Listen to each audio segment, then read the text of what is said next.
Dear students of class 7, today we are going to begin geography chapter number 2. Okay.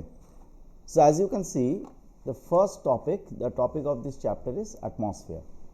तो सबसे पहले हम लोग डिस्कस करेंगे what is the atmosphere. Atmosphere क्या है? ओके देखो, एटमॉस्फेयर जो है, एटमॉस्फेयर बहुत सारे, it's a mixture of gases, मतलब बहुत सारे डिफरेंट टाइप्स ऑफ गैसेस को मिलाकर एटमॉस्फेयर बनता है.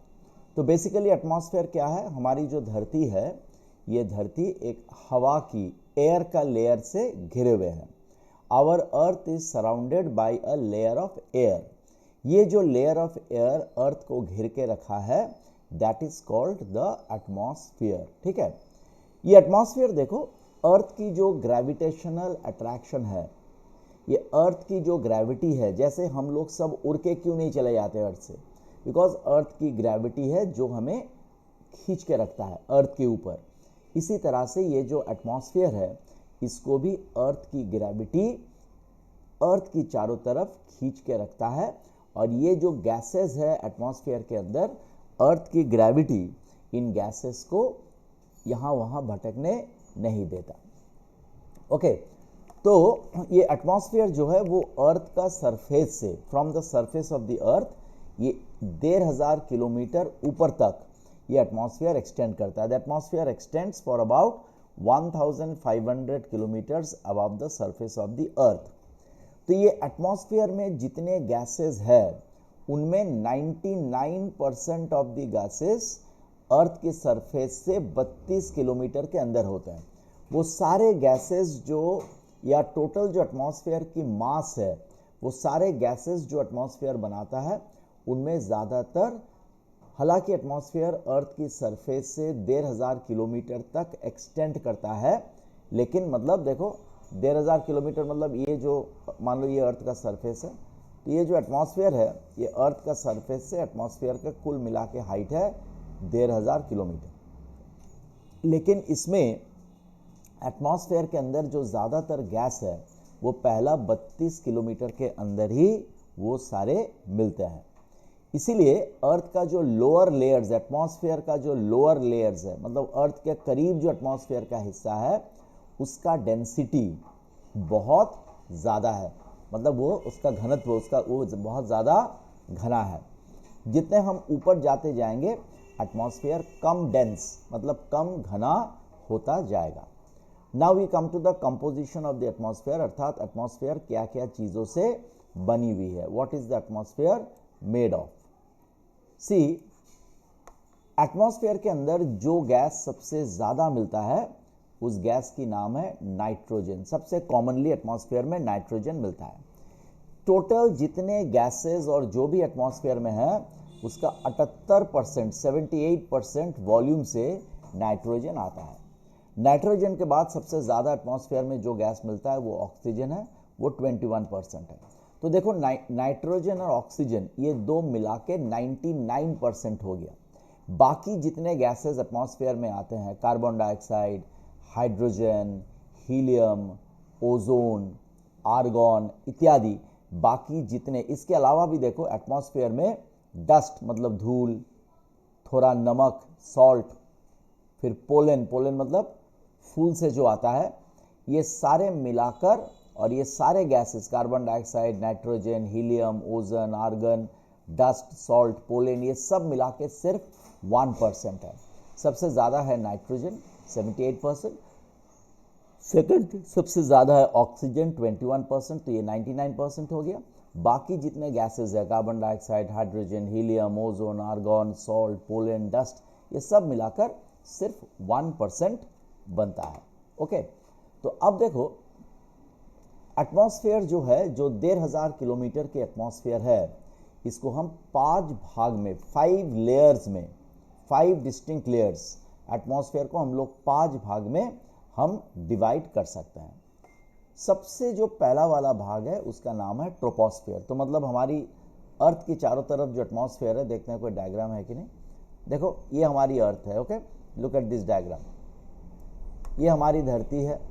धरती के ऊपर से लेकर एटमॉस्फेयर का जो एंड पार्ट है, ये कुल मिला के जो एटमॉस्फेयर है, ये जो है इसका लेंथ इज ये कितना दूरी है 1500 किलोमीटर्स। सबसे जो नीचे वाला एटमॉस्फेयर का लेयर है, सबसे नीचे वाला धरती के सबसे करीब जो एटमॉस्फेयर का लेयर है, दैट इज कॉल्ड ट्रोपोस्फियर।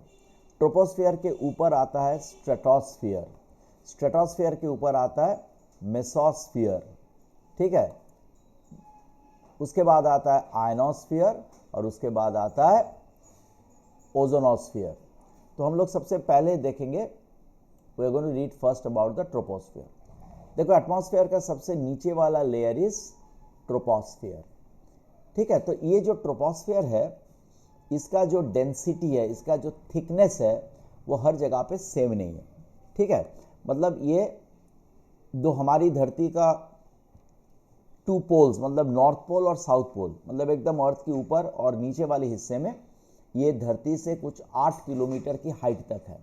लेकिन इक्वेटर, मतलब धरती की जो बीच वाला हिस्सा है इक्वेटर, वहाँ पर इसकी हाइट इज 14 किलोमीटर। तो अर्थ की सरफेस से लेकर ट्रोपोस्फियर, नॉर्थ पोल और साउथ पोल के पास इसका हाइट इज 8 किलोमीटर। जितने हम इक्वेटर के पास आएंगे, अर्थात अर्थ के बीचों बीच के एरिया में आएंगे, वहाँ पे अर्थ की सरफेस से ट्रोपोस्फियर का हाइट है 14 किलोमीटर। एटमॉस्फेयर के जितने लेयर्स है, उसमें सबसे घना, मतलब सबसे densest layer is troposphere. In fact atmosphere के अंदर जितने गैसेस वगैरह है, उसका 75%, 75 भाग ये ट्रोपोस्फियर में ही आता है। सो देखो, जो एयर हम लोग ब्रीथ करते हैं, वो एयर, उस कॉम्पोजिशन में एयर, मतलब ऑक्सीजन, कार्बन डाइऑक्साइड वाला जो हवा हम लोग ब्रीद इन ब्रीद आउट करते हैं, द एयर वी ब्रीद, ये ट्रोपोस्फियर में ही मिलता है। इसके अलावा, एयर के अलावा ट्रोपोस्फियर में क्या मिलता है? डस्ट पार्टिकल्स मिलता है, वाटर वेपर मिलता है, वाष्प मिलता है ट्रोपोस्फियर के अंदर। ट्रोपोस्फियर के ऊपर वाटर वेपर, दूसरे जो एटमॉस्फेयर के लेयर्स है वहाँ पे वाटर वेपर नहीं मिलता। देखो, जितने भी मौसम का बदलाव होती है, बरसात की मौसम आता है, ज़ारा आता है, गर्मी के सीज़न आता है, ये सारे जो मौसम का बदलाव होता है वो सिर्फ ट्रोपोस्फियर के अंदर ही होता है। बाकी तुम ट्रोपोस्फियर के ऊपर वाले जो एटमॉस्फेयर के लेयर्स है वहाँ पे जाओगे तो वहाँ पर कोई भी मौसम की बदलाव नहीं होती है। मौसम की बदलाव सिर्फ ट्रोपोस्फियर में होता है। तो देखो, जो बादल हम देखते हैं, क्लाउड्स, रेन जो बारिश होती है, स्नो जो बर्फ़ गिरता है, फॉग जो कुहासा बनता है, स्टॉर्म जो तूफान होती है, ये सारे सिर्फ ट्रोपोस्फियर के अंदर ही होता है। ट्रोपोस्फियर के ऊपर जो एटमॉस्फेयर की लेयर्स है वहाँ पे ये सब दिखाई नहीं देता, क्योंकि वाटर वेपर, वाष्प जो है वो सिर्फ ट्रोपोस्फियर के अंदर ही दिखाई देता है। बाकी लेयर्स में हम वाटर वेपर्स नहीं पाते। इसीलिए बादल बनना, बारिश होना, बर्फ़ गिरना, कुहासा होना, तूफान होना, ये सारी चीज़ सिर्फ ट्रोपोस्फियर के अंदर ही हम देखते हैं। अब देखो, जैसे हम अर्थ का सरफेस से धीरे धीरे ऊपर उठते हैं, ट्रोपोस्फियर में हम धीरे धीरे ऊपर उठते हैं, तो ट्रोपोस्फियर का डेंसिटी, एटमॉस्फेयर का डेंसिटी घटते रहता है, ठीक है, वो धीरे धीरे फॉल करते रहता है। अब ये जो एटमॉस्फेयर का हिस्सा है, ये जो ट्रोपोस्फियर है, ये एक तरह से अर्थ का ब्लैंकेट का काम करता है, protecting the earth from extreme heat during the day. It also traps terrestrial heat, thereby keeping the earth warm during the night. इसका मतलब क्या है? देखो, मैं बता रहा हूँ। देखो, ये अर्थ है, ठीक है, दिस इज द अर्थ। दिन के वक्त क्या होता है? दिन के वक्त सूरज की रोशनी अर्थ तक पहुँचता है, सूरज की रोशनी अर्थ तक पहुँचता है। लेकिन सूरज का जितना रोशनी अर्थ तक पहुँचता है, वो पूरा का पूरा रोशनी अगर धरती के ऊपर आ पहुँचता तो धरती इतना गर्म हो जाता कि यहाँ पे टिकना मुश्किल हो जाता। लेकिन ट्रोपोस्फियर के अंदर जो बादल है, जो क्लाउड्स है ट्रोपोस्फियर के अंदर, या ट्रोपोस्फियर के अंदर जो डस्ट के, धूल के कणा है, ये जो बादल है, धूल के कणा है, ये क्या करते हैं? जो सन का रोशनी धरती तक आता है उसका 70% इनसे टकरा के, ये बादल और धूल की कणों से टकरा के वापस लौट जाता है, और सिर्फ 30% ही अर्थ का सरफेस तक पहुंचता है। इसीलिए अर्थ का सरफेस का टेम्परेचर उतना नहीं होता दिन के वक्त कि हम जी नहीं सके। रात के वक्त क्या होता है? देखो, रात के वक्त ड्यूरिंग द नाइट, दिन के वक्त सूरज के धूप के वजह से धरती गर्म हो जाती है, और रात के बाद जब धूप नहीं रहता तो अर्थ क्या करता है, ठंडा हो जाता है। ठंडा मतलब ये जो गर्मी है ये दोबारा गर्मी को अर्थ बाहर निकाल देती है, छोड़ देती है। तो रात को इतना ज़्यादा ठंडा, अगर सारा गर्मी निकल जाता, अर्थ की सारा गर्मी अगर रात को निकल जाता तो अर्थ इतना ठंडा हो जाता कि रात को हमें धरती में रहना मुश्किल हो जाता। लेकिन देखो रात को क्या होता है, ये जो बादल है, ये जो ट्रोपोस्फेयर के अंदर बादल होते हैं या जो धूल के कणे होते हैं, वो धरती से निकलता हुआ रात को जो गर्मी है, उस गर्मी की काफ़ी हिस्से को वो रोक लेता है, बाहर जाने नहीं देता। इसीलिए रात को उतना ठंडा नहीं होता कि हम टिक नहीं सके। तो ये ट्रोपोस्फेयर जो है ये अर्थ का ऊपर एक चद्दर का काम करता है। दिन के वक्त अत्यधिक ज़्यादा धूप को धरती के अंदर आने नहीं देता, और रात को धरती की सारी गर्मी को ये बाहर जाने नहीं देता। तो इस तरह से क्या होता है, अर्थ का जो गर्मी है, हीट है, वो मेंटेन्ड होता है, और हम जितने लाइफ्स है, इंसान है, जानवर है, पेड़ पौधा है, उनको वो बहुत ज़्यादा गर्मी या बहुत ज़्यादा ठंड से वो बच जाता है, हम लोग धरती पे टिक सकते हैं।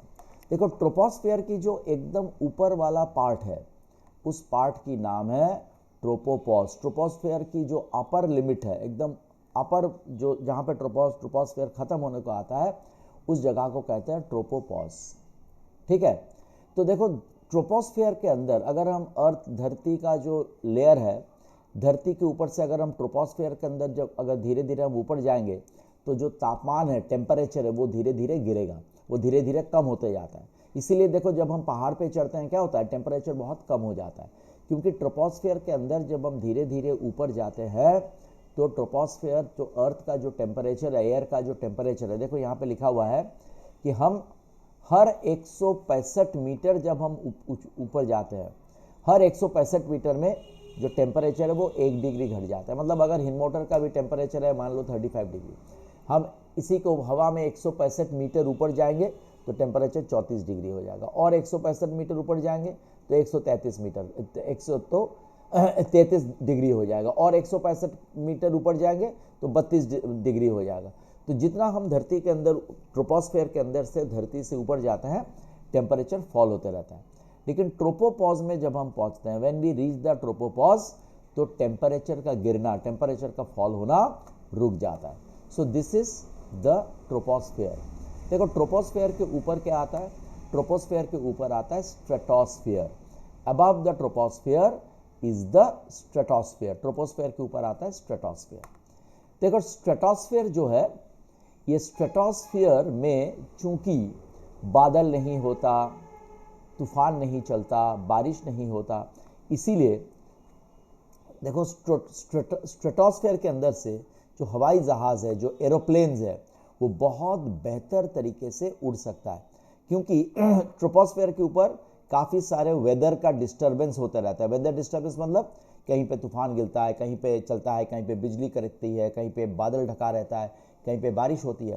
तो ये सब की हाथों से बचने के लिए एरोप्लेन स्ट्रेटोस्फेयर के ऊपर से बड़ी आराम से वो उड़ सकता है। एक चीज़ ध्यान रखना, देखो स्ट्रेटोस्फेयर की सबसे ज़्यादा अहमियत, इंपॉर्टेंस क्या है, स्ट्रेटोस्फेयर के अंदर घुसते ही ओजोन गैस की एक लेयर पाया जाता है। There is a layer of ozone gas inside the stratosphere. इस लेयर की नाम है ओजोनोस्फियर। ये जो ओजोनोस्फियर है, इसका अहमियत क्या है, देखो सूरज की जो धूप है, उस धूप के अंदर अल्ट्रा वायलेट रेडिएशन, मतलब यूवी रेज नाम की एक चीज़ होती है। ये अल्ट्रा वायलेट रेडिएशन अगर धरती तक पहुंच जाता तो जिंदगी का होना धरती पर नामुमकिन होता है। ये बड़ा हार्मफुल है। तो धरती, सन के लाइट के अंदर जो अल्ट्रा वायलेट रेडिएशन यानी कि यूवी रेज होता है, उसको ओजोनोस्फियर रोक लेता है। It is stopped by the ozonosphere. ठीक है, लेकिन देखो आजकल हम जो एयर कंडीशन मशीन यूज़ करते हैं या रेफ्रिजरेटर, फ्रिज यूज़ करते हैं, गाड़ी से जो धुआं निकलता है, इन चीज़ों में क्लोरोफ्लोरोकार्बन नाम की एक चीज़ होती है। गाड़ी से निकलता हुआ धुआं, एयर कंडीशन से निकलता हुआ जो हीट होता है, रेफ्रिजरेटर फ्रिज से निकलता हुआ जो हीट होता है, उसमें क्लोरोफ्लोरोकार्बन नाम की एक चीज़ होती है। ये क्लोरोफ्लोरोकार्बन क्या करता है, धीरे धीरे ये ओजोन लेयर को पतला बनाते जा रहा है।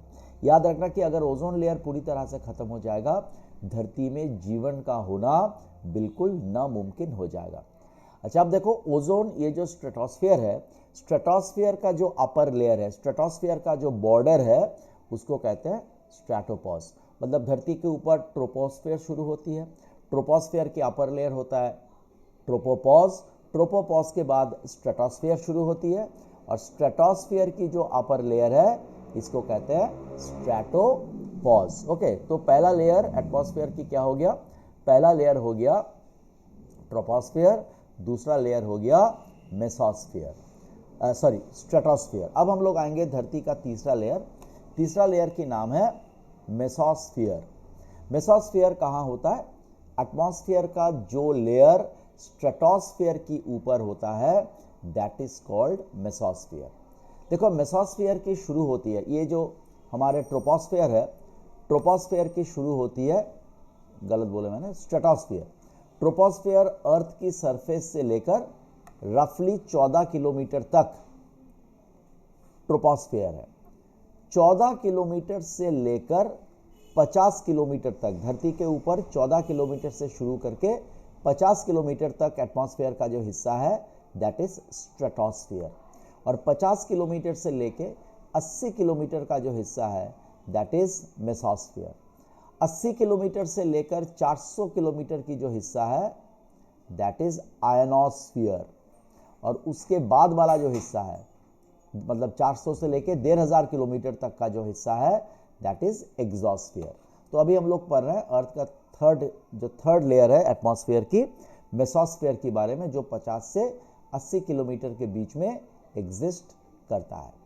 देखो मेसोस्फीयर जो है, ये एटमॉस्फेयर के जितने लेयर्स है, सारे लेयर्स में सबसे कोल्ड, सबसे ठंडा लेयर है मेसोस्फीयर। यहाँ का टेम्परेचर जो है ये -90 डिग्री सेल्सियस तक यहाँ का टेम्परेचर डिक्रीज हो सकता है। देखो मेसोस्फीयर भी हमारे लिए बहुत इम्पॉर्टेंट है, क्योंकि महाकाश से, स्पेस से मरे हुए सितारों के जो टुकड़े हैं, जिनको मिटियोर्स कहते हैं, ये मिटियोर्स बहुत तेज गति धरती की तरफ बढ़ती है। ये मिटियोर्स अगर धरती के साथ टकरा जाता तो धरती के काफ़ी बड़े बड़े हिस्से बर्बाद हो जाते, और काफ़ी संख्या में मिटियोर्स धरती की तरफ आते रहते हैं। लेकिन जब मिटियोर्स एटमॉस्फेयर में घुसते हैं तो ये मेसोस्फीयर में आके ये मिटियोर्स सारे जल के राख हो जाते हैं। तो जितने मिटियोर्स अर्थ के तरफ बढ़ता है उसमें 99.9% मिटियोर्स जो है वो मेसोस्फीयर्स में आके ही जल के फ्रिक्शन की वजह से, मेसोस्फीयर में जो गैसेस है उनके साथ घसीटने के वजह से, फ्रिक्शन की वजह से उनके तापमान इतना बढ़ जाता है कि ये मिटियोर्स जल के राख हो जाते हैं और वो धरती तक पहुंच नहीं पाते। देखो मेसोस्फीयर का जो बाउंड्री है, मेसोस्फीयर का जो बॉर्डर है, उसे मेसोपॉज कहते हैं। तो मेसोपॉज के बाद जो फोर्थ लेयर है एटमॉस्फेयर की, थर्मोस्फीयर और आयनोस्फीयर शुरू हो जाती है। तो इस चैप्टर का पहला वीडियो इतना तक रहने दो। I will continue this chapter in the next video. Okay, thank you so much.